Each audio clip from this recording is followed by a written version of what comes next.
Just realizing, I wonder if I could just scoot the whole table forward. Feels weird that we're way at the back of the screen. You're live, Amanda, and I'm making you host. Thank you. Wonderful. Thank you so much. So thank you very much for joining us, everybody. I'm going to call the Grizzly Plaza Enhancement Committee meeting of June 30th to order at 2:04. Realizing I don't have the agenda in front of me, but going based on, because I brought up the terms of reference, I'm assuming our agenda is following the classic Just a pattern. agenda. So if I can get a mover and seconder for adoption of our agenda. Kathy and Mark, thank you very much. All in favor? Wonderful. And adoption of the minutes from our previous meeting. If I can get a mover and a seconder to adopt our minutes, Mark and Melissa Jameson, thank you. And all in favor? Great, thank you ever so much. Before we get rolling today, I just wanted to say a few words. First, gratitude for everyone for participating in this journey. I recognize that an important community space like this does have a lot of emotions tied to it, as we've seen with the great engagement we've had. I think it's important that we take and make the time to discuss with the programming groups and the different user groups to make sure that we can make this community space the best it can be and set a vision for the future. I do want to review our terms of reference before we get started. Today is our final meeting. Our terms of reference do end on June 30th. And so I want to make sure that we land in a place where we have fulfilled those terms and we have some very clear next steps on what comes forward for Grizzly Plaza. So the purpose of the committee was to formulate recommendations on design concept plans and public engagement for Grizzly Plaza and any bandstand improvements. We have reviewed consultation and design concepts. We have a few more to look at today. And we will create an engagement plan for council consideration and make recommendations to council on that design plan. Thank you, Fraser. I've been, again, very grateful for everyone who's been involved with this as we go. And I recognize that there are a lot of ideas that we've discussed. Today, I would like to really look at what fits within the scope of the grant opportunity that we have. To review, the grant is for $322,000. It should be matched by at least 25% of funding from the city. And it is to include improvements to our bandstand, the street lighting, and benches.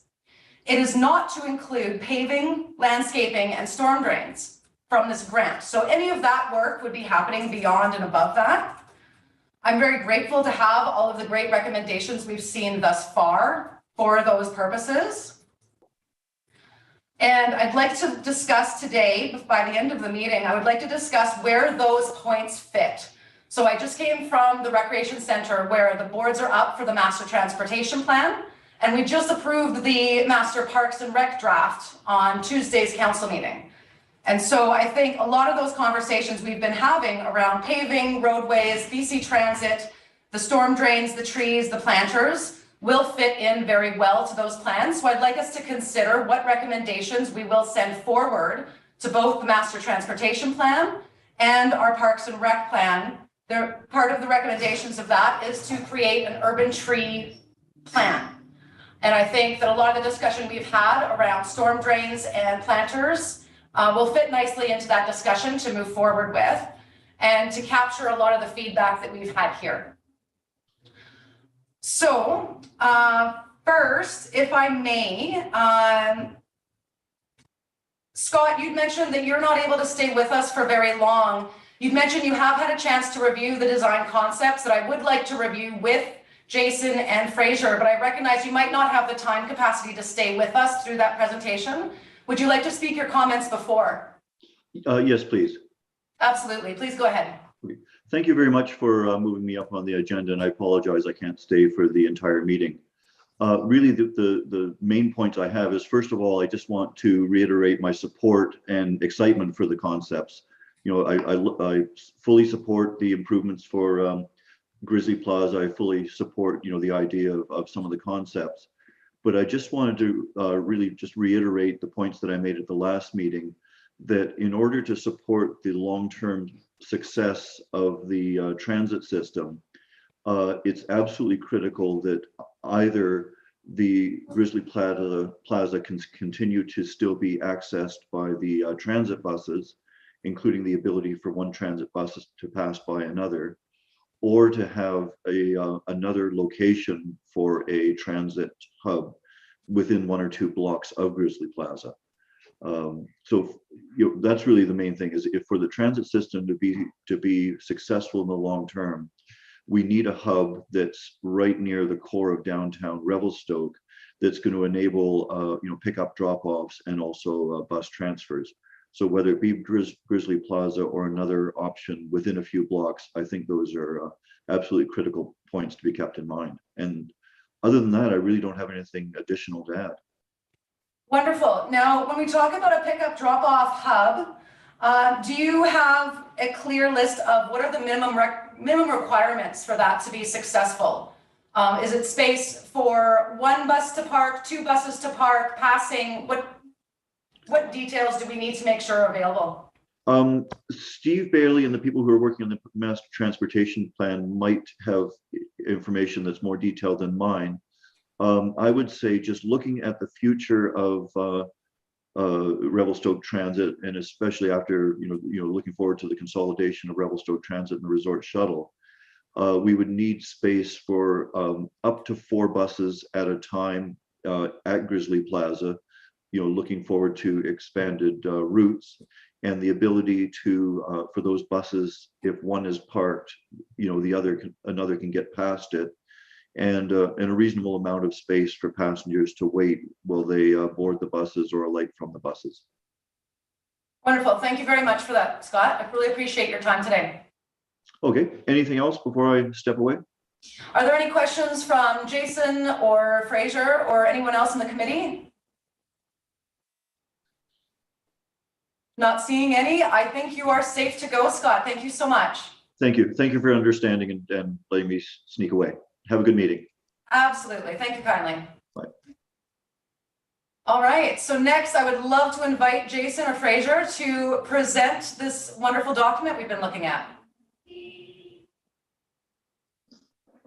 Okay, great. I will. I'll run through the concepts, and Jason's obviously here to help support. I'll just start a little bit with the summary. Actually, I'll start with kind of where we left off at the last discussion. So the last discussion, kind of as a group, we thought that seeing both a very light touch concept and then something with a bit more intervention would be helpful for the committee, just to be able to weigh kind of the 2 options and what each of them means. So, the lightest touch being kind of keeping the road alignment and keeping the planters, those sorts of things.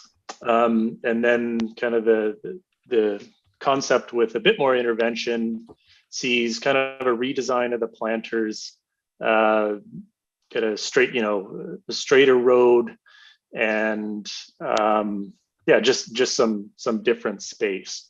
So that's kind of where we left off, and Jason and I spent a good deal of time kind of working through what those concepts would look like, and then also trying to identify what some of the constraints or considerations might be with each one. So there, I think with anything, there's always pros and cons. Mark's just asking if he wants comments now or at the end.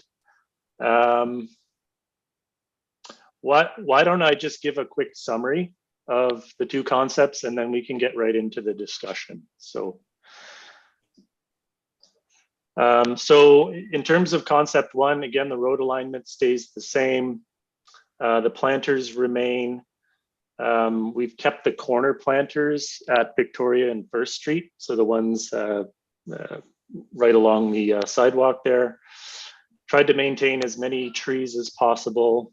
We have added a ramp to improve wheelchair accessibility to the gazebo.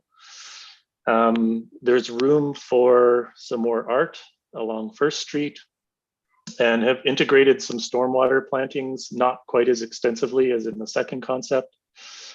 And we've left the bus stop in the plaza here. So, you know, I think, again, this would limit the plaza closing for longer stretches. And I think when we look at the concepts, we'll have to consider whether we can fit 4 buses there parked at one time, and whether maybe looking at an alternative location is a better move. I also looked at laying out the market tents just based on where some of the bollards and seating and things are. So with concept 1, I roughed out about 24 10 by 10 foot tents. And then I was also asked to look at just how much space is available for people standing or sitting, watching music. And the amount of space is pretty similar in both concepts. Concept 2 has kind of the characteristics or a straighter road. Again, some new planters. We've added a bulb out pedestrian crossing along First. I guess that could go with either concept. I think there's some real benefits to that. We've added a ramp to the gazebo. I think the option with concept 1 is nicer with the planter box around, and there's not enough room with this concept. Again, some art, some space for art, more extensive stormwater plantings. And then with this one, this is something we talked about, was realigning the sidewalk along Victoria. So kind of put a boulevard between the road traffic and the sidewalk. Again, that's something that could happen with both concepts, although you couldn't keep the corner planters if you were doing that, because you'd run kind of straight into them. And then looking at a bus stop along First or another location. And I know just upgrading the washroom building was something that was discussed. And we also included some covered seating, just because that was mentioned as something that a few people really liked from the other concept. In terms of comparing the number of tents, a few more in this concept, 28 versus 24 in the first one. And like I said, the size is about the same. So this is kind of a graphic comparison of both. So if we just kind of go over concept 1 again, you know, we've got the same planter box shapes. We've added some bench seating just for comfort, so out of wood. Kept the bus stop in this location, kept the existing trees, as well as the benches. The road is narrowed here.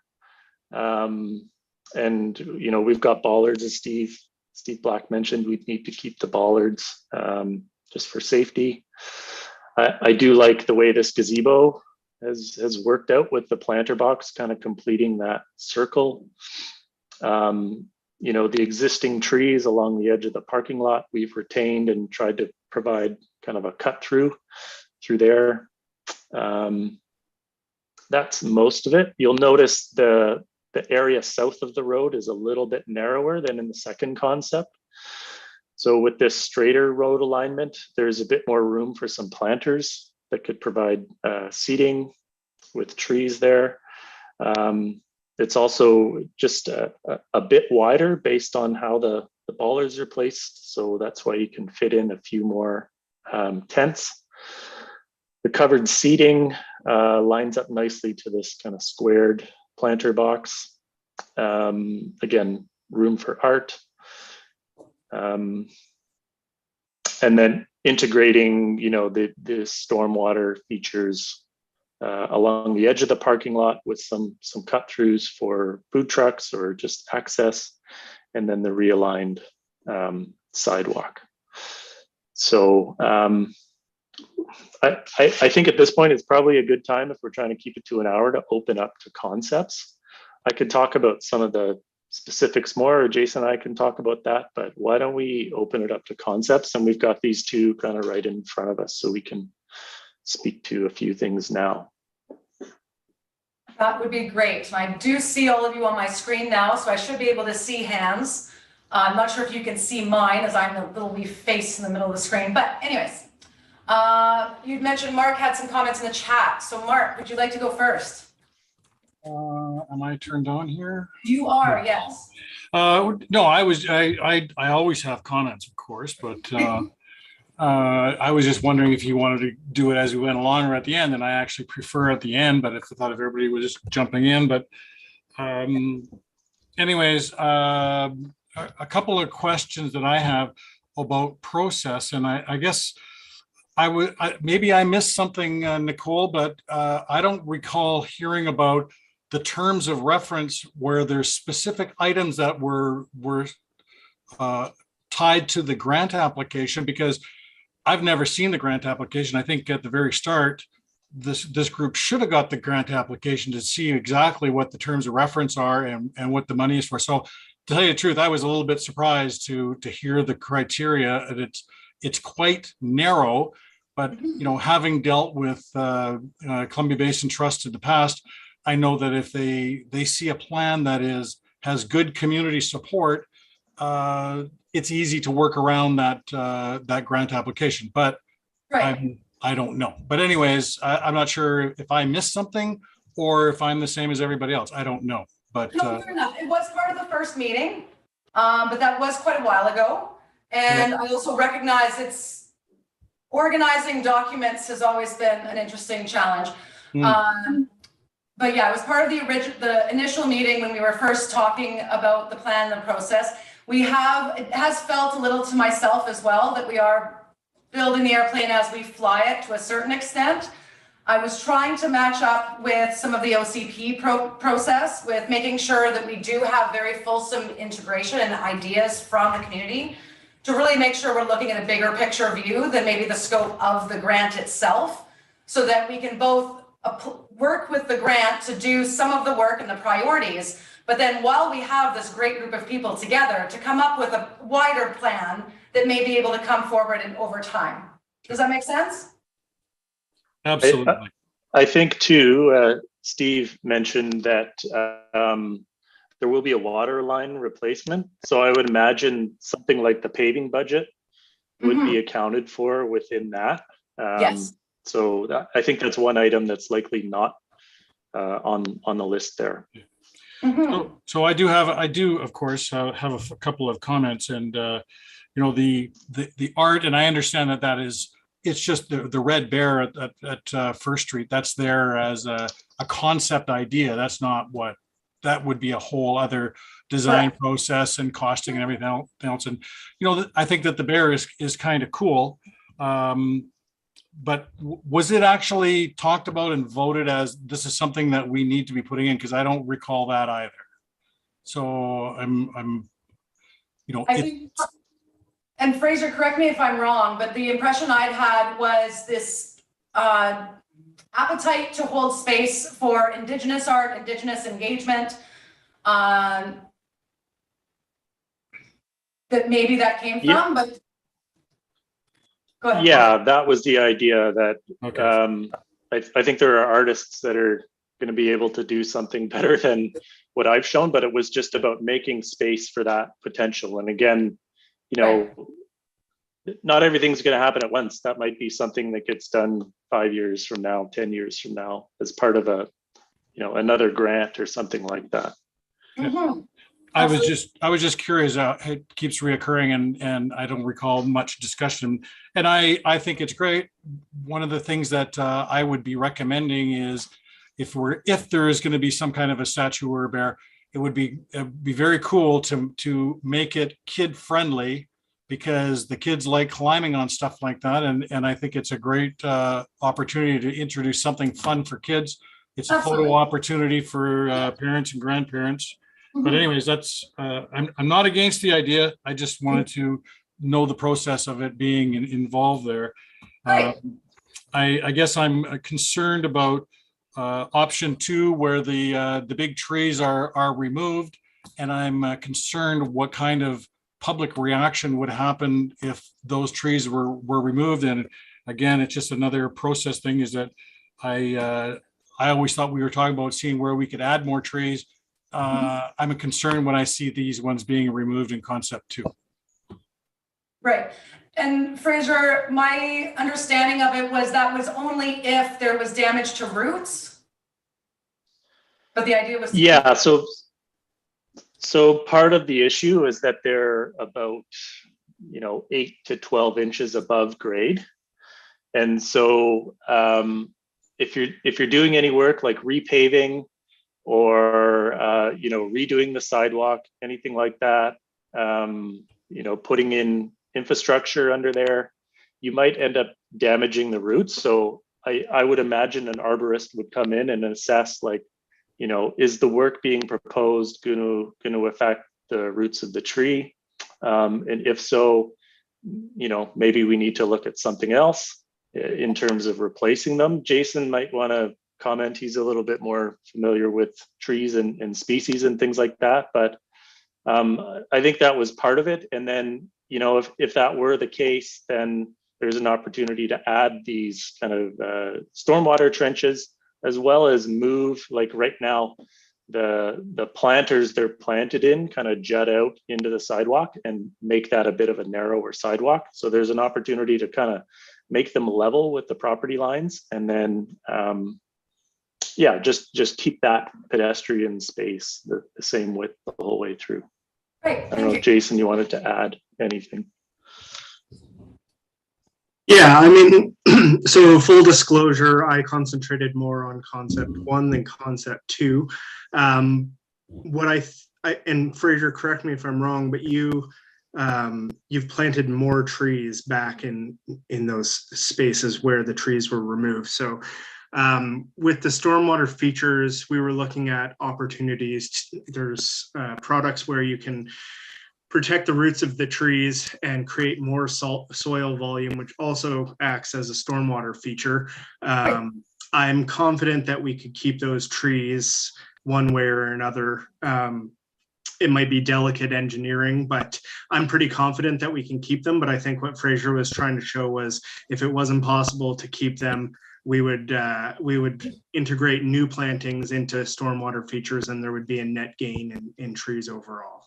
Okay, thank you very much. I appreciate that. I did see a comment pop up in the chat there from Megan. Megan, forgive me, I could not read the whole thing. And then I saw Carol had her hand up. So if I could go to Megan next, and then we'll circle over to Carol.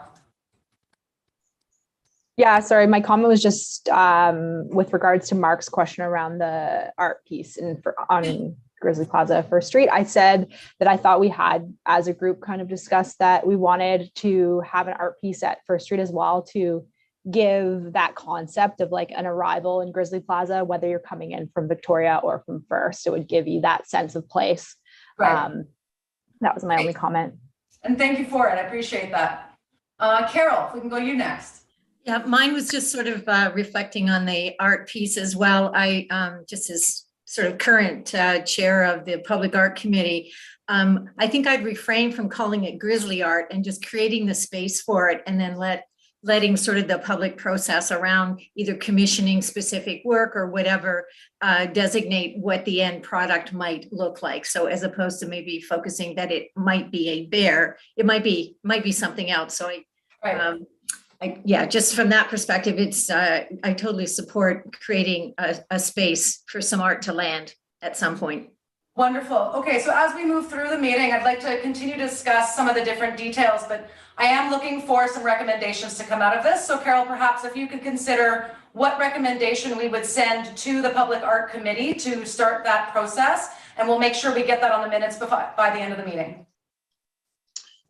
And Fraser, we're only looking at the plan view now, but you've got all sorts of great 3D views. So I'm not sure if everyone's had a chance to go through it all, but you may want to just go through some of the views as they pertain to what people are bringing up, just to further illustrate visually. We don't have to, go through it again right now, but it's good to see things from different angles.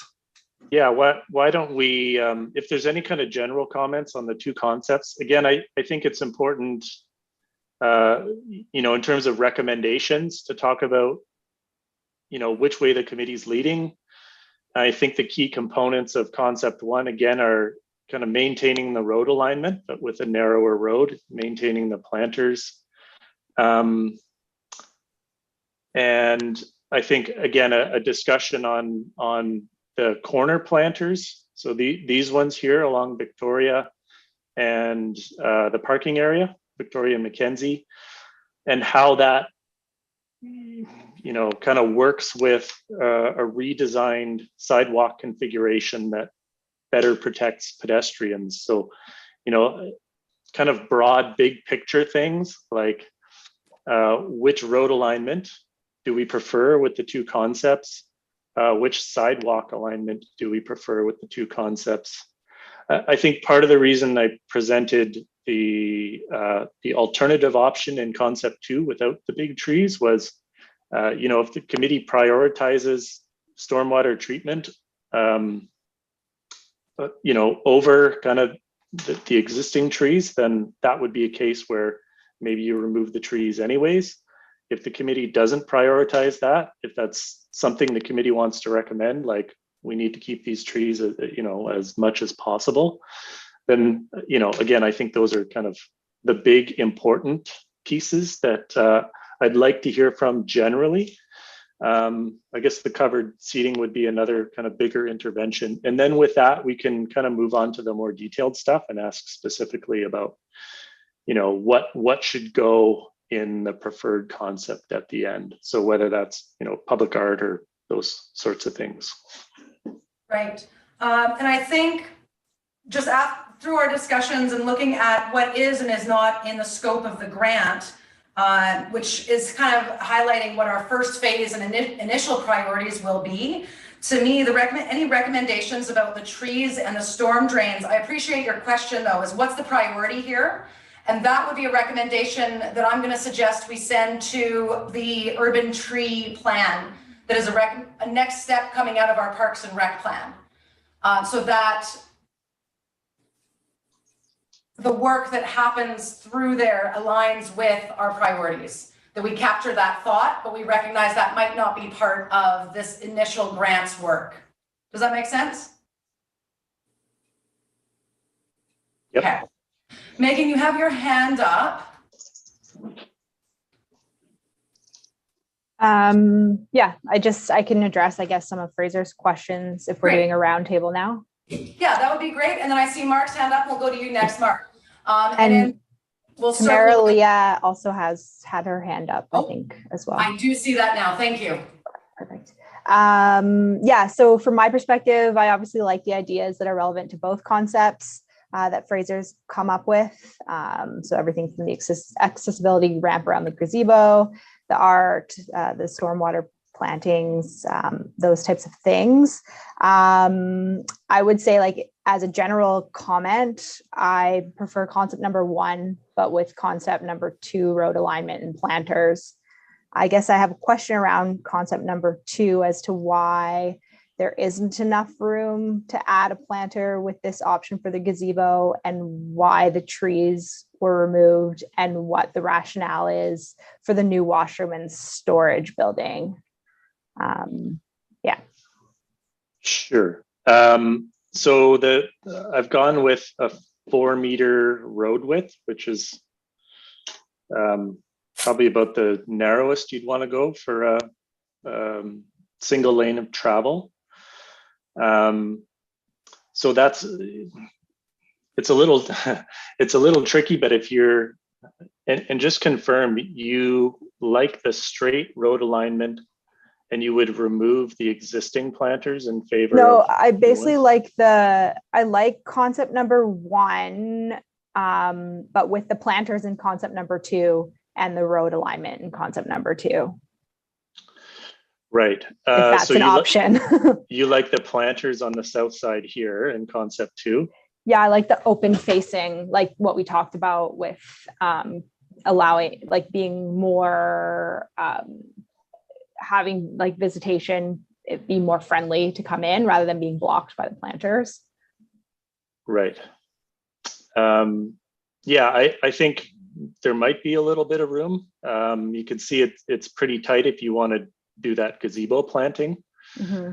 It's all, you know, also trying to balance the road alignment, you know, roughly in the middle where it was. It could shift up a little bit.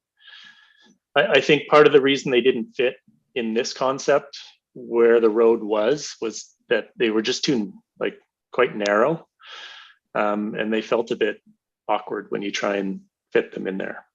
So just in this small space.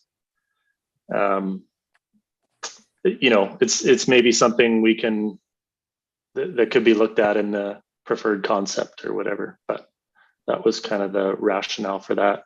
I think your other comment was about the red trees here. My other comment was around why we recommended new storage and washroom in concept number 2. Yeah, I heard from a couple people, and I believe there were some comments in the survey for the Parks and Rec plan, just about the washrooms and how people would like to see an upgrade there. So Gotcha. Again, the idea just being, if that's again a priority for the community, it's something that should be in the plan. And I think again, just moving that building closer to the plaza in that case, making it more visible that there are washrooms there, would be kind of the way to do that, rather than to set them where they are. Okay. And then my final comment is that I would be in favor of moving the bus stop if that's an option, because I think as soon as we plop the bus stop in there and we aren't able to close it for longer periods of time, then we've just really stifled that opportunity. If it becomes that really well-used gathering place and then we're not able to close it long-term, I think it would be great if we'd have that opportunity from the get-go, even if we're not going to do that from the get-go. Yeah, I think 4 buses parked there would be pretty tough. It would be backed up all the way to the gazebo. So I would tend to agree with you there. Yes, and I think that's going to be another one of the recommendations I suggest that we would consider, is that we recommend to the master transportation plan to look at an alternative location for the transit hub as the Grizzly Plaza gets upgraded, so that it can move on to First Street or somewhere else very close to that downtown core. If that's all of your comments so far, Megan, we can always circle back, of course. Mark, if you don't mind, I wouldn't mind hearing from Tamara Lee. Oh, that's fine. Great, thank you. Hi. Hello. Hello there. Okay. I just want to, first thing I want to say is that I love that we're bringing a drinking fountain back into Grizzly Plaza. I remember years ago we had one and we miss it. About the buses, I kind of agree with Megan. Are we going with pavers on the ground in the roadway? Yes, the idea would be to maintain that existing paving pattern. So what we found with the market is the buses are parking there and the pavers get sunken in. We've had a couple times where people have fallen and tripped. One time we did have to call the ambulance. So that might be something, by moving the buses and them not sitting there, that might help. Mm-hmm. Because we don't want to see anyone get hurt. Absolutely. In the parking lots, are we going to be increasing the parking spots? There's not really room to increase any parking spots in Are there. we decreasing, or is it staying the same? Staying the same. Okay. One of the questions I had talked to Kathy about it, was that by the washrooms. It looks like there's just going to be parking on that side, and on the other side are the food trucks. We do have a couple vendors that need to park close by because they have refrigeration in their vehicles for their meat or whatever else. I just wanted you guys to consider keeping it so not just food trucks would go there, but we could park vendors there on Saturday while the market is on. Because I can't see under the trees what you guys have considered there. It doesn't really show. You can see it a little better in this one. Okay, so are food trucks going on that side as well? It doesn't necessarily have to be food trucks. I think the idea is that it could be space where food trucks could set up, or it could be a a market vendor space. Okay, that was one of my concerns. Clearly, one of the concerns that has been discussed earlier in the process was upgrading the electrical for the whole space so that there would be more opportunities for vendors to be able to plug in elsewhere in the plaza as well. Because I think currently electrical does not support that. And that was one of the initial concerns that came forward. Perfect. Parking. It's too bad we can't get more parking around in that area. I don't know if. Are you thinking visitor parking or visitor parking? Visitor parking. Absolutely. So one of the big concerns around that master transportation plan is how do we move people around? Where does parking live? How do we improve transit and walkability for active transportation? So if the committee would like to consider any recommendations regarding visitor parking and access, we can consider that by the end of the meeting as well. Okay, yeah, because that would be good if we could get more parking for them. Right. Because sometimes we find that they're driving around, can't find anything, so they leave. Right. Yeah. I like concept 1. I think the community would like concept 1 as well. I like the idea of not removing any trees if we could. We find a lot of times during the market and after the market, the families will come and sit under those trees and have a picnic. Mm-hmm. And I love encouraging that kind of thing. Yeah. So and it's nice to have the shade for the vendors, but for the public. Like we usually leave space in between. So if someone wants to sit and we do have chairs out, people can sit. Right. So I would love to see no trees removed if possible. I do understand if they're sick or whatever. And that was all for now. Great. Well, thank you very much. It does echo a lot of the conversations we've been having so far, especially around the idea of shady space to sit. Yeah. So I think that's why we're seeing so many benches aligned with trees and looking for those opportunities. So thank you for that. Mark, if we can circle over to you, and then I'd love to hear from Kathy and Melissa. Thank you. So I guess I should start off by saying that I'm in favor of concept 1. And so I'll get that off the table right off the bat.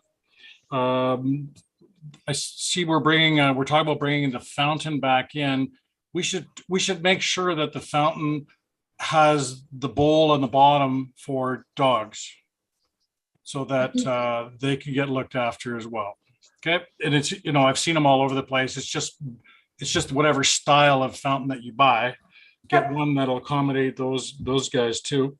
Mark, I can just speak to that real quick. So what we're putting forward is a combination of a water fountain, a bottle fill station, and a pet fountain. So with COVID, some people may not be comfortable using a water fountain. So there's the bottle fill option and also the pet option. Perfect. So there's a great product that we've put forward that kind of ticks all those boxes. Okay, good. No, that's perfect.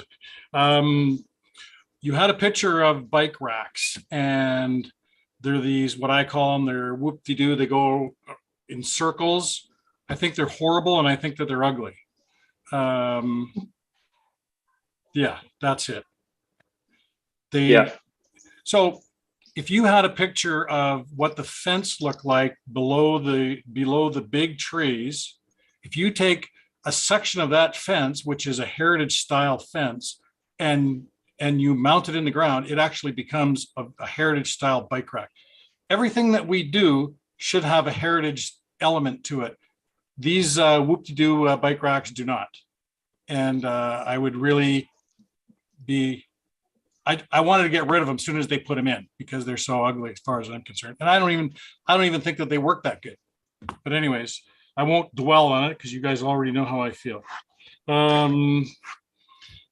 So as the gentleman was talking about the buses, I was thinking about it, and I think that accommodating 4 buses in the plaza, I think is maybe a little bit optimistic. And I see on concept 1, there is a bit of a pullout, and I'm assuming that's what that is, right in front of the bus stop. And it seems to me that pullout would accommodate 2 buses right now. Do I have my measurements wrong? Anybody going? Yeah, it's probably closer to one. If you wanted to, it wouldn't take much to kind of shift that curvy line back a bit, but Because right now it would fit one. Having 2 buses in there is plenty of buses for the size of the plaza. And if they needed to have 4, well, other places, the buses would stage a block away and then they would pull in when the space became available. That's fine. The other thing that I was thinking is that when the plaza was closed for events, why can't that bus stop then move right into the closed intersection at the end of the plaza on Mackenzie and First?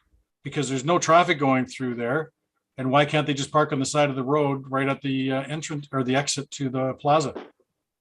So up here, or sorry, down this way. That's it. Yeah. Why can't they park in there? And I think those kinds of recommendations and questions would be good questions to direct to that master transportation plan and the transit future plan. As they start looking at merging the transit system with the resort shuttle, my understanding is they'll be starting to use the heavy duty buses from BC Transit, which will be quite a bit larger than what we're used to seeing. So that design concept and those requirements for the bus hub, I think will be changing. And we can put these recommendations and thoughts to that discussion. I have comments on why I don't like concept number 2, but I'm not actually convinced that our consultants are choosing concept number 2 as their first choice either, because. No, I agree. So then I won't. Anyways, I just reiterate that I like concept 1, and I don't mind telling you. You look at concept 1; it's a lot of flowing lines and rounded corners, and I like that better than it's a little bit too straight and it's too blocky. Everything is square, and to me that is, it's nice and neat, but you don't necessarily want nice and neat. You want something that's more organic, it's more flexible, it flows. And that's why, another reason why I like concept 1 better than I like concept 2. It's a little bit too geometric. I do have a question for you then. There's 2 parts of concept 2 that I quite enjoyed. Was the bulb out at First and Mackenzie, that you can see how the patterns extend out farther on the left, as well as the realignment of the sidewalk on Victoria to switch it with the planters. And I'm curious as to your thoughts on those 2 particular pieces of concept 2. Are you talking to me or are you talking to Jason and Fraser? Talking to you, Mark, sorry. Oh, okay. Well, you take a bird's eye view and you look at the patterns and everything looks great. But, I was part of putting in the first plaza, and I never realized that the circle pattern was there, mainly because I don't stand on top of buildings or fly around and look down. Right. But, I think it's very cool.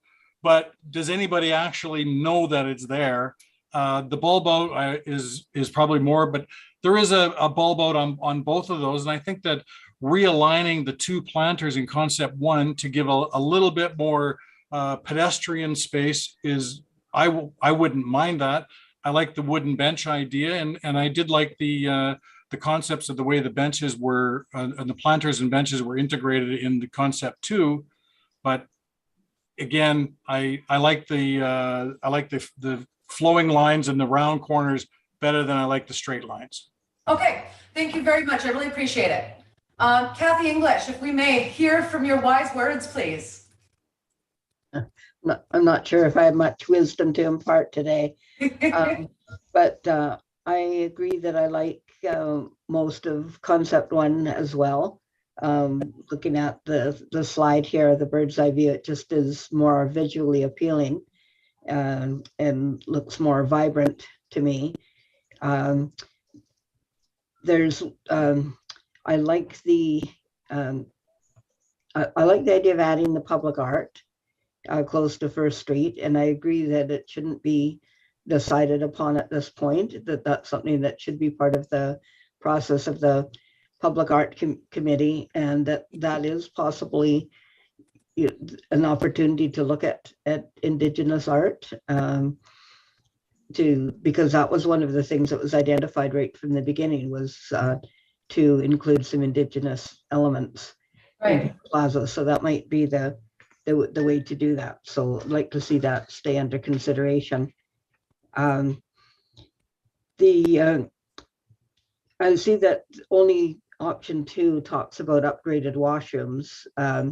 Is there a possibility of doing some upgrades to the washrooms in concept A?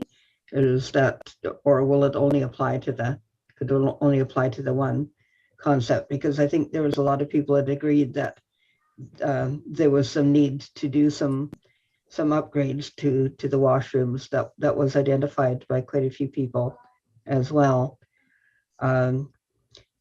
The other thing I really like in concept 1 is I like the ramp and the gazebo and how it's integrated into the planter.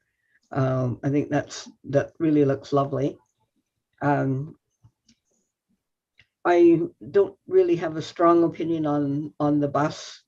I think that's something that has to sort of be decided upon by looking at the transportation plan and to see whatever works best. I can see some reasons to move it out, but I can also see some reasons to keep it that right in the downtown core as well. So I don't have a strong opinion on that one. Yeah, I like the idea of including more planters, but I'm not sure how you could add more planters into concept 1 and make it work well. The one other question I had is about the benches. Was it the plan for concept A for them all to be backless, or was there going to be a mix of benches with backs and some without? It was going to be a mix. I think the backless were along this side. So the idea being that you could get some food from the food truck and sit and face this way, or if there's music on, face the other way. Okay. Okay, yeah, I like that idea. I don't like the idea of having them all backless, but having that mix I think is good. Can't think of any other comments right now.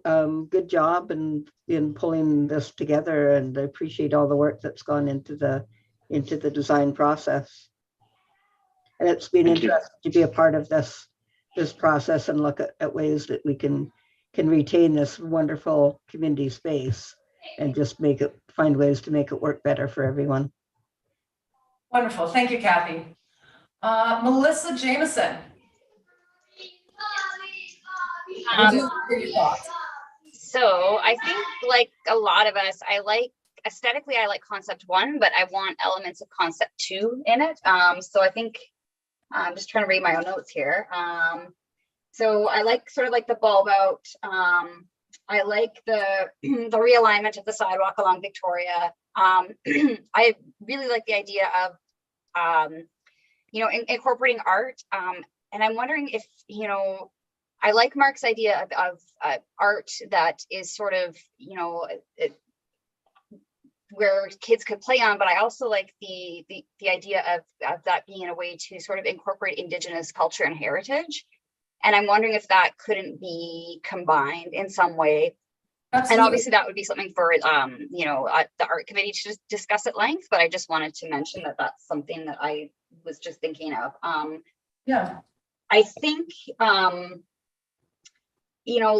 considering the buses, the transit exchange, and sort of the idea that potentially the transit in Revelstoke is expanding, I would like to see the transit moved out of Grizzly Plaza and relocated somewhere else. And again, obviously that's not part of this group, but I think, the transportation committee, maybe they're looking at eventually needing a larger space for transit anyhow.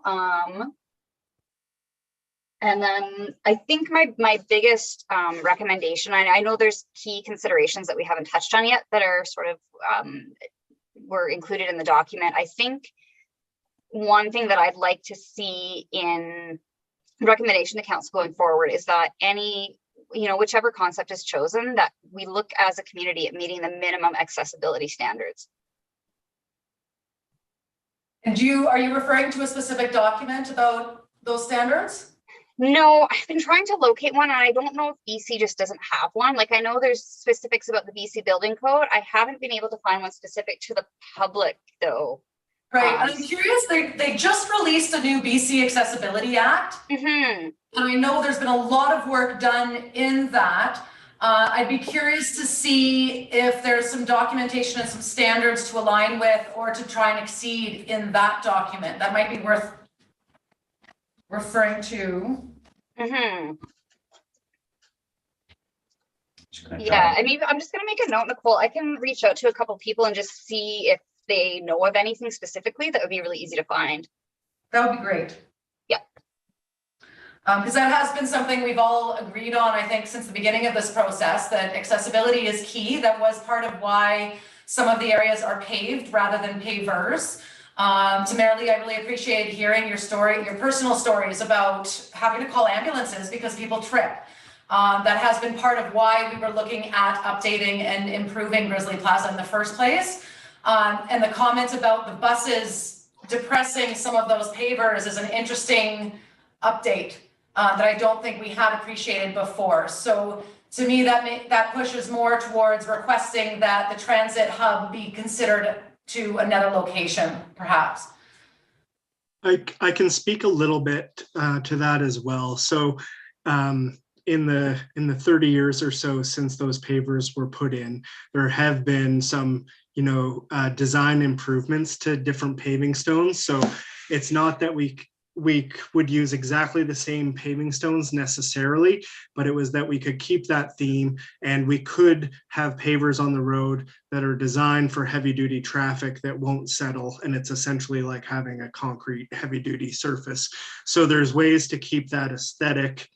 Right. If we wanted to. It could also be paved as the road, but I think we both liked keeping the existing kind of circular elements. It's even if you don't pick up on it, it's a cool visual pattern that kind of repeats throughout the plaza and quite unique. So yeah, don't think that pavers are unsafe. We would improve this so that it meets accessibility and doesn't present a health and safety hazard, even if buses were to be going through there. Of course, we're open to the changes in the plaza if buses weren't in the plaza as well. I appreciate that. Thank you. Carol, I see you have your hand up. Yeah, I just was going to just circle back to, I don't know that I gave my sort of overview of my best shot at it, but I think echoing lots of other folks, I like sort of the organic feel of the flowy road in concept one.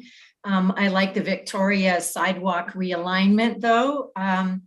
I think the flowiness and sort of adding some extra trees again will keep it or make it a little more park-like. And I like the idea of the additional seating. The bus conversation, it seems to me, I mean, I know that it's maybe ideal to have it as a good place for a bus stop, but in some ways, the convenience of having the buses maybe over by the parking lot that is in downtown, not by Victoria, but down further on First, might be a really good place where people might park and then take the bus. And that would be a really smart sort of function, particularly people who arrive and don't know exactly where they're going, but they want to go up to the resort for the afternoon and can take the bus. So sort of thinking about that as a space for buses as opposed to the plaza. We haven't really talked specifically about it. I really like the redo on the gazebo. I think that it's smart and also really aesthetically pleasing. But I saw in your notes, Fraser, that when we're upgrading electrical and acoustic, which I think are within the framework of the grant, and I'm happy sort of wearing my arts hat to see that I think just even minor acoustical upgrades to the plaza will make for a better experience, at least from the presenting music or presenting speakers perspective. Fraser, if I can jump in here, there's one thing in concept one that that I don't think has been mentioned, and it's the planters out facing Victoria, and that was to add 2, 3, 4 coniferous trees into those planters. And so there's a couple reasons for that. One was to create a bit of a sound break with the train being right there. And also just the view, looking into the plaza with the grizzly bears, and then having some coniferous trees, you know, to give it that real mountain feel, and also visual interest during the winter months, so that it's not just leafless trees. So I wanted to just reiterate that that was something that's an idea that maybe hasn't been discussed at length or previously or in this meeting, but I wanted to just highlight that to the group and see what the reaction kind of is to that. Is that a good idea? Is that something people are receptive to? I think too, we've also discussed the possibility of adding something like that to an existing planter if there's room. You know, I guess the discussion I've kind of heard today is that the realigned sidewalk here is preferred, in which case it would kind of run, if you can see my cursor, it would run along where the stormwater is shown here, and then you'd kind of bump into this. So I think the recommendation would be to remove those, but so maybe the question is more on, you know, do we want to look at opportunities for planting more evergreen trees throughout or coniferous trees throughout the plaza where it fits? I think we're showing, you know, I don't think you'd want to do them within the plaza, Fraser. It's just kind of on that corner as a sound break and as a visual kind of representation. Okay, I'm racking my brain for how best to ask the committee. Kathy, I see your hand up. Was it specifically related to this conversation or this particular topic? Yeah, please go ahead. Yeah, it was just about the coniferous trees. Mark can correct me if I'm wrong, but I think there were coniferous trees in the plaza previously. I believe I seem to remember at least one in the planter close to the Royal Bank. Am I wrong? Am I dreaming, Mark? No, I believe that there was one there, yeah. And it was removed, I think, because it got too big eventually. But it has, I like the coniferous trees, so, you know, it does add something to it, but just wanted to mention that it has been done in the past, so. Great. And Jason, you bring up some good points of why those would be suitable along Victoria, and in particular, at least, especially on the sound break side of things, because that was something we were discussing. So thank you. All right. Are there any other design features, Jason and Fraser, that you wanted to make sure that we highlighted before we start looking at I realize my 1 hour was probably overly optimistic. But I do appreciate the conversation and hope that everyone can join us. I'm just mindful that in the past, some people have had to leave early. So if there is anyone that has something else on their schedule today, please do speak up and let me know. We'll make sure to capture any other concerns or thoughts before you have to go. Otherwise, I'm happy enough to continue on just to make sure that we get some good detail and closure on some of these design concepts and guidelines that were outlined in the document, and that we can make some recommendations to other plans. Yeah, I think another one that wasn't touched on was just the idea of adding trees kind of mid-block. So, you know, it is something we could do on either concept here. Again, just to provide more shade. You know, we put a note in on concept 2 that they'd have to be fairly mature trees because you wouldn't want to block views of the gazebo right away. So they would be, you know, taller trees you're installing. And then the other one was just like, no one's really talked about the covered seating, so I'm guessing it's not super important, but that would be one more thing to just touch on. I think as far as comments, I I feel like everything else is fairly clear, but.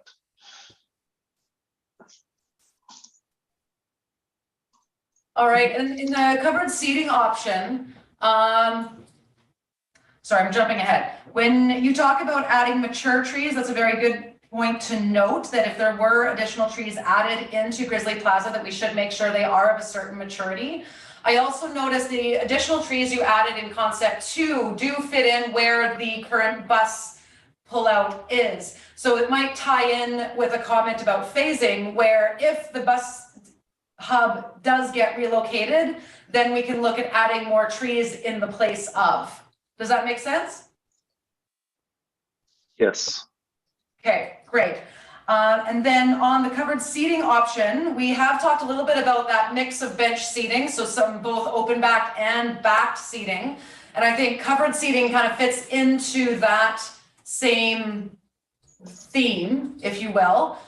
You'd mentioned in the design to not focus too much on the look of the shelter, but just the concept of additional shelter. And I'm curious if anyone has any comment regarding the location or scope, or scale, I think is the right word I'm looking for. So the location and scale of that covered seating as it shows in concept 2. I think part of it is that it would take up space from that bus hub.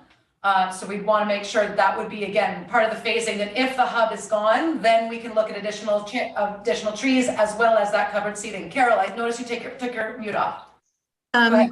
Mark's had his hand up for a bit, so maybe, he should speak ahead of me. Thank you very much. I can't see you on the screen there, Mark. My apologies. Go ahead. It's okay. Far be it from me to butt in front of Carol, like, holy cow, it's taking my life in my hands. Just going back to some of the comments that you were asking for comment on, Fraser and Jason.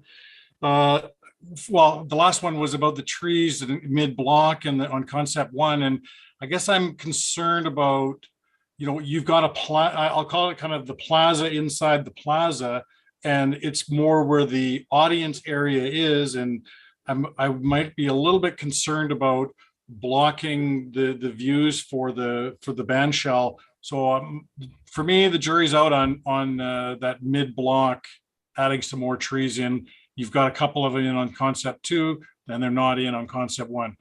So jury's out on me for that one. Coniferous trees. I guess my question was that can we get a coniferous tree that will that won't grow like 40 or 50, 60 feet tall, that won't overpower the entrance to the plaza, if we're talking about incorporating them somewhere on the Victoria Road side? Yes, we don't have to go with 50 feet tall ones. There's certain pines that I have in mind that would max out about 15 feet, and I think scale wise it would work really, really well with the existing grizzly sculptures. We could have them kind of get a little taller as you move away from the plaza as well, and they can be limbed up. So I think that there's various suitable species that we can use to accomplish what we're talking about. The last thing I want to bring up was plant the road sidewalk realignment, or the adding of the planters on Victoria Road on both sides of the plaza.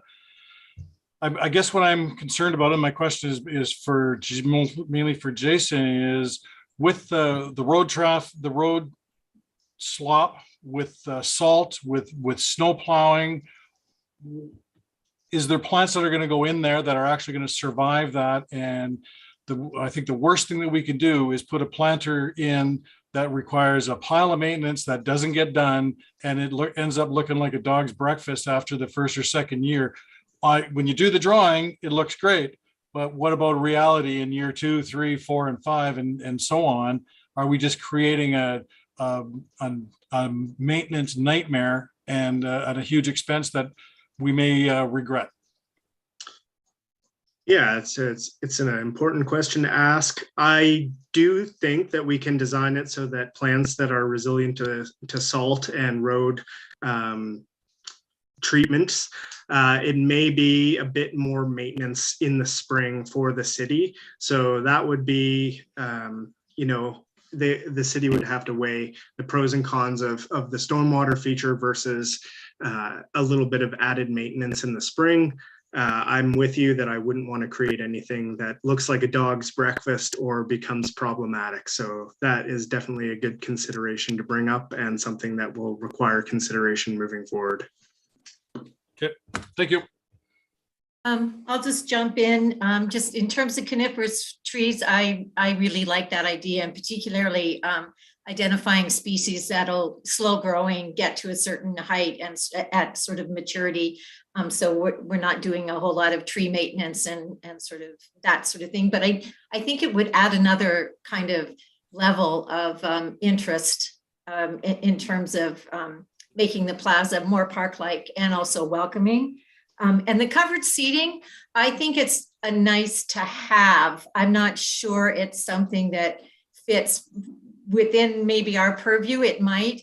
And even the way you've got it designed, particularly the view from the gazebo looking forward, it looks like it might be sort of a slightly timber framed thing with an arched roof. So it feels like it's somewhat almost invisible. I mean, it looks like a big square from, looking down with the bird's eye view, but actually looking through it, it's quite open and airy. And just as a thing that, in the winter here, as a gathering place or, a meetup place, besides the gazebo, it kind of bookends. It's I think a nice to have. I could certainly live without it, but I think it's an interesting addition to the design and something, even if it's not considered at this phase, might be considered down the road. Yeah, I guess I just kind of thinking on the fly here too. There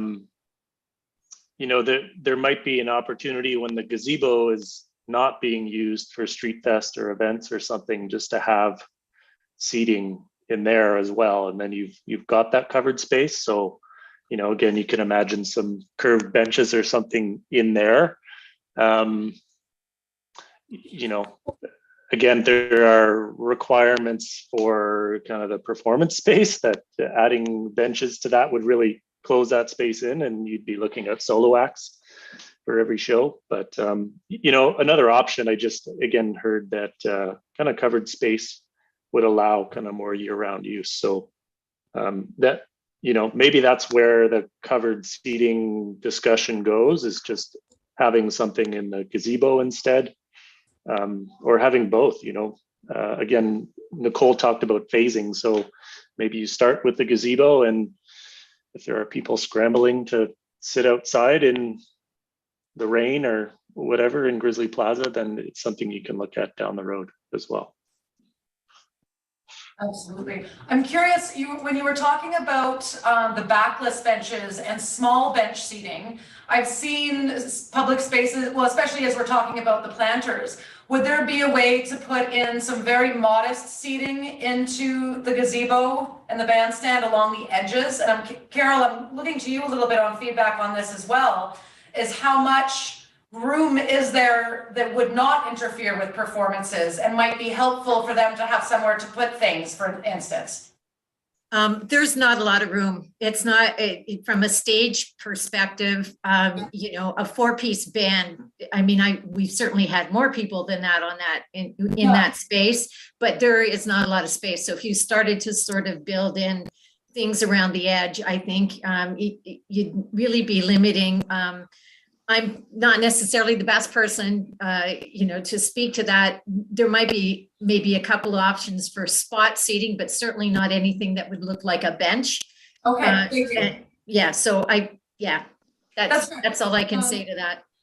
That's plenty. Thank you very much. I appreciate it. I saw another hand earlier. Melissa. Perfect. Looks like you found the accessibility plan. I did, yes. This is brand new out of the BC government. I have heard quite a bit of excitement around it and the guidance that it provides. I know timing wise as we come to the end of our process, but this is something to be considered in the future. So it is nice to be able to have some language around it in our recommendations. Yeah, I just did like a quick preview through, I was on the government website as well. Yeah. And it looks like specifically they had, and I haven't looked through the actual document yet, but on their website they had made reference to priority around buildings, infrastructure, and public spaces. And one of those priorities was listed as being including accessibility in grant applications for local governments and other organizations. Right. Okay. So I think in a lot of ways we have been considering that throughout this process. So it might be, I'm trying to look at how we formulate some recommendations coming out of this. I'm looking at the page on the page 56 of the agenda document with the key recommendations 1 through 9. And just looking for using that as, thank you. So using this as kind of a template for what the recommendations that we're looking at making and any changes, additions, removals that we would make to that. So scanning through to see if accessibility is mentioned specifically, I don't think so. But number one, that raising the road to create a plaza that is all on the same grade speaks, I think, comes from that accessibility request. So perhaps we can reword that to be more specific to the accessibility piece. What do you think, Fraser? I think they're probably two separate things. Okay. In my mind, I would just add a recommendation at the end or right after that or whatever. Yeah, I kind of feel like they're two separate things. Okay. I would just note that where it says add Grizzly inspired art, I would just say there's space for art and leave whatever the subject matter is sort of out of the recommendation. Just let that process sort of happen in the way that it happens, as opposed to designated that it's another bear. Absolutely. So that might be a nice one to start with, so that not the art along First Street, we talked both the considering a partnership with local, like Indigenous inspired or Indigenous group, as well as kid friendly being an important part of that art. But then directing that to the Public Art Committee for the beginning of a process. But that space would be held for some art to be determined. The native, number 8, with the integrating more native species where viable. We'd also talked about those coniferous trees. That might be a good thing to have in specifically. Especially along Victoria, where it impacts that natural look as well as the sound barrier.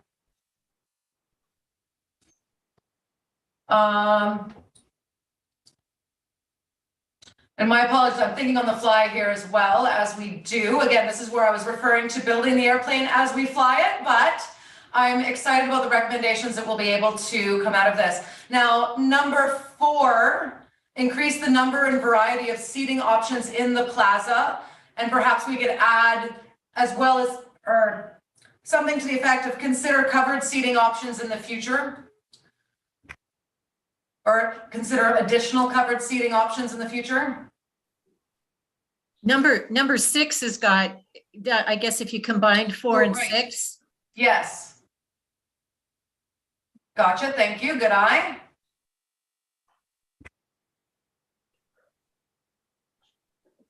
I think the other one that we heard in the discussion today was just maintaining the existing planters and the curvilinear road pattern. Yes. So that would be one to add. Mm-hmm.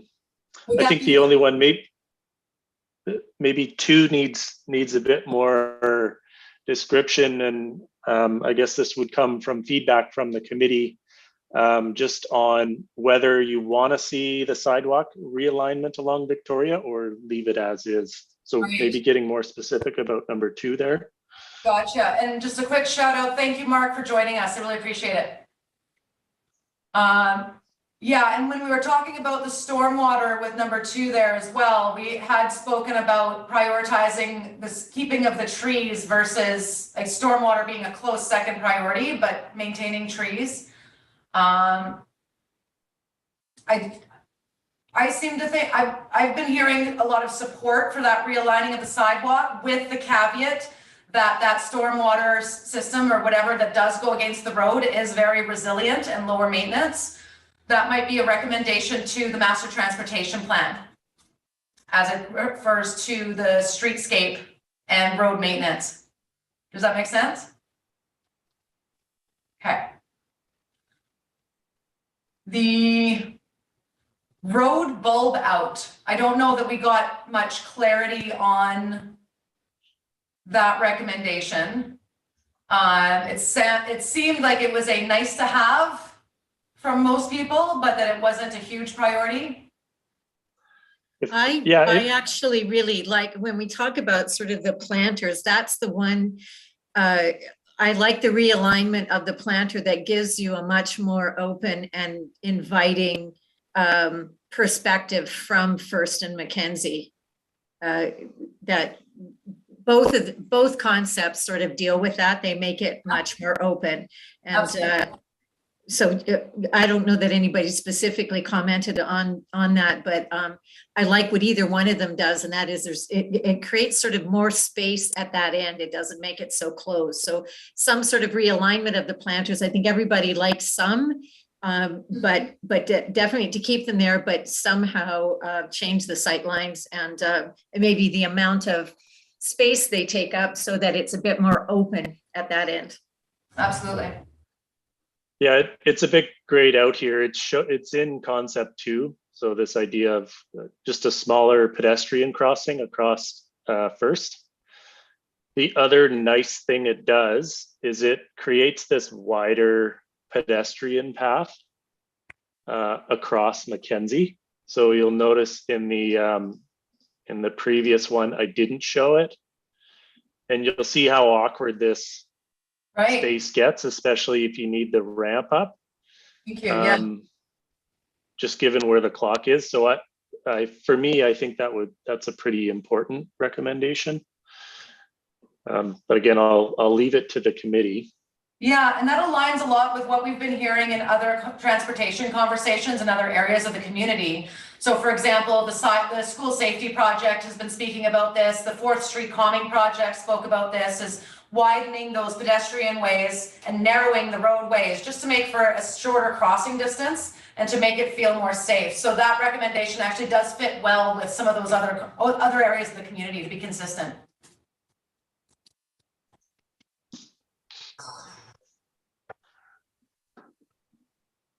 So, next steps. Are there any other big questions or concerns from the committee? I appreciate this list of considerations and next steps. The terms of reference having today as our final day, it does limit what I want to commit to from this particular committee. But to be able to send these clear recommendations to both council and to then refer out to those other master plans. Now, I would prefer to speak with staff and not come up with those recommendations on the fly. So I might recommend that we work to prepare this to go to council with those recommendations so that council can make those recommendations to those other plans. I'm curious if there are any comments, concerns, or additional information or additional questions, I suppose, from the committee members, just to respect the time commitment that we did ask for and just trying to stay accountable to that.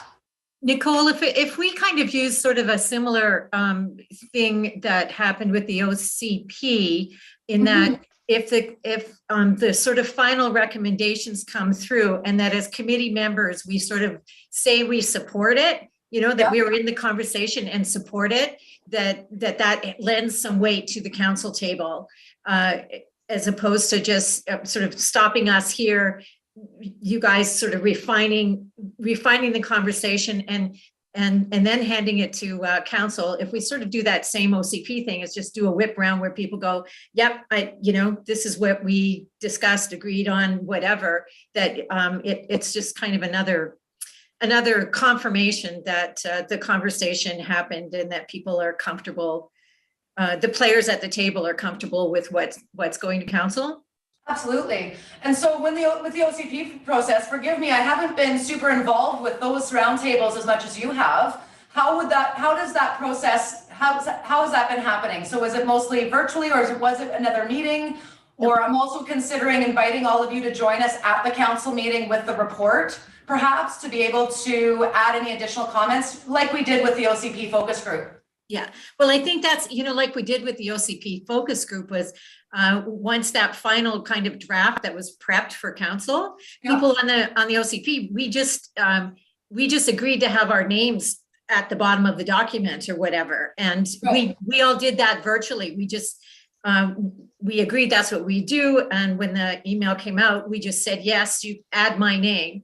Sort of thing. And so when it went to council, we didn't have to have another meeting or anything like that. It just went to council with our names. And then I think if people decided that they wanted to be at the council meeting, they could be, but it just added the weight of who's at the table as opposed to anybody sort of thinking that, maybe staff reimagined something that maybe the committee.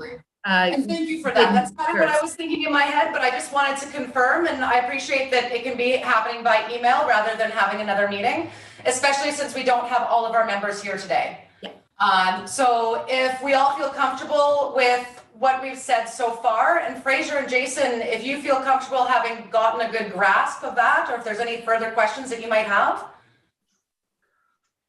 I think it's more for the committee. It probably helps to have those refined recommendations. Yeah.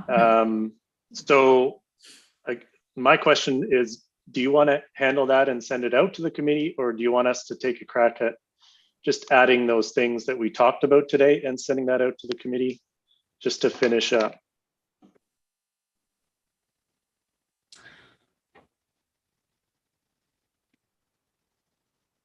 I think I'd like to see you guys take a crack at it to a certain extent, but I would also like to have staff involved to make sure that the recommendations we make fit into the scope of the grant project, as well as those other master plans for future phasing, so that we really capture all of those recommendations in appropriate ways, so that we're not spinning tires, if you will. Perhaps for today, Amanda's suggesting a simple recommendation that the committee recommend design option 1, including the changes discussed, be received by council for consideration. As a nice simple way to close out our meeting. But then as we go forward, like what Carol was saying from the OCP process, as we refine those recommendations and really put that into the detailed wording, that we can circulate that by email to make sure that we get the final sign off from the committee members. Okay, so you have kind of a, I guess, resolution for the committee to end the meeting today, and then we send you back kind of the revised recommendations, and then you include that to council with kind of the comprehensive report that we've put together to date. Is that correct? That is correct, yes. Okay. Okay. Okay, so I will take a crack at those and send them back probably tomorrow. Great. And then leave it. I'll package the whole document as well. I've been cutting out sections that aren't relevant, but I'll package the whole document that kind of takes into account the discussions we had and those sorts of things to kind of see where we started and where we got to. Wonderful. I really appreciate that. And so if I have agreement, then if I could get a mover and a seconder for that motion, I'll read it one more time. It is that the committee recommend design option 1, including the changes discussed, be received by council for consideration. I'll move that. Thank you, Carol. If I can get a seconder, Kathy, and all in favor. Wonderful. Well, thank you very much, everyone, for all of your time, your commitment to this process. I look forward to seeing those final recommendations, and I will be extending an invitation somehow for you to join us at that council meeting when we do discuss this. So as we move forward in this very important community space, I'm really looking forward to seeing how it comes out. So if I can get a motion to adjourn. Melissa and Kathy, thank you very much, everyone. Enjoy the rest of this beautiful afternoon. Great. Thanks, everyone. Thank you. And then we have to go to Janet. Janet, can you end our meeting, please? You have to make me the host. Oh, can do. Thanks.